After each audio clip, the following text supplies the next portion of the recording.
I saw a picture of Christ on the wall, and I said, hey, Mommy, is that Santa Claus?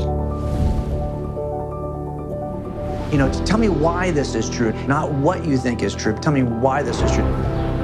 I was in the 11th grade before they discovered that I couldn't read. And God reached down and said, all I need is some raw material, and I was good raw material. I had to learn to read and learn to read the Bible.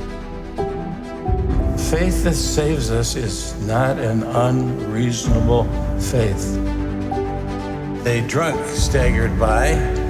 He said, you're not supposed to be doing this. She reached down and he said, if you say anything about Christ in this house again, I'll beat you to death with this poker. I'm either gonna have to get answers or stop witnessing.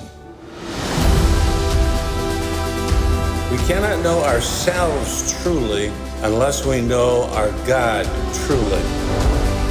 For to me, to live is Christ, and to die is gain. Bottom line is Jesus is the Son of God, and the Bible is the Word of God. Most people state the Bible is true, and 95% of Christians all over the world and many pastors can't defend it. You can't deny truth. You can't deny what truth is. His legacy is to show that to be saved does not mean to lose the mind. You don't have to just believe it, you can know that it's true. People would say, I've never seen anybody do something like this before. It opened doors. It was way ahead of his time. He paved the way. Walked out of that classroom, and I looked up and I said this prayer: God, I've always believed you were there. Now I know. All things are possible with God.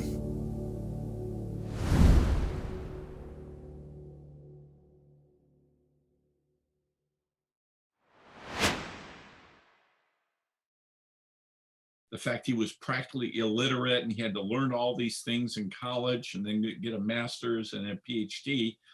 And then he's right there with some of the top Christian leaders at the ICBI conference.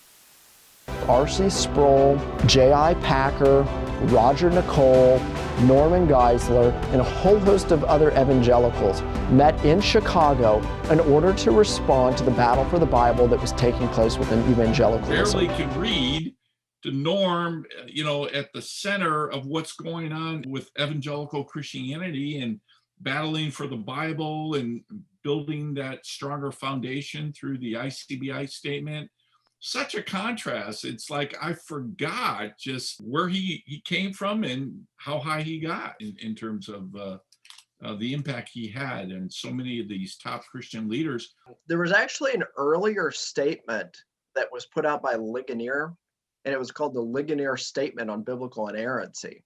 And it wasn't a fully developed statement, and the person who was supposed to draft them didn't quite get it done. And by didn't quite get it done, I mean they weren't done at all. So they actually all sat there and they had to draft them together. And what they wanted was a unique statement, because they didn't only just want to say this is what we believe, they wanted to be very clear and say this is what we don't believe. And here's the interesting thing: when you look at all of the major affirmations that come from the Chicago statement that are tried to be put out by evangelicals, what model did they follow? The model of the Chicago statement of a series of affirmations and denial. What we needed at that time was a philosopher. We had theologians, but we needed somebody who had something else that they could do. We needed somebody who had, you know, this Thomistic background where, you know, he's used to reading Thomas Aquinas, objection, I answer that, and then all the replies. And so he's thinking you have to affirm, and then you have to deny. You have to negate and say, this is not what we're saying. This is what we're saying. You have to explain it. And I remember in the video, somebody was saying that there's the importance of defending. He said he went into philosophy because he knew that's where the questions were. I'm either going to have to get answers or stop witnessing. He showed how philosophy was the missing part. That was the discipline that had been thrown out, had been neglected, and he explained how philosophy undergirds all of the other disciplines, and it makes you a better thinker in every single one of them. He could tell if we follow this idea to a logical conclusion, the end result is going to be this. Right. And I think he was always ahead of his time in saying, here's where we're going to be going. And it sounded like, oh, come on, we're not really going to go that route. That's exactly where we're going.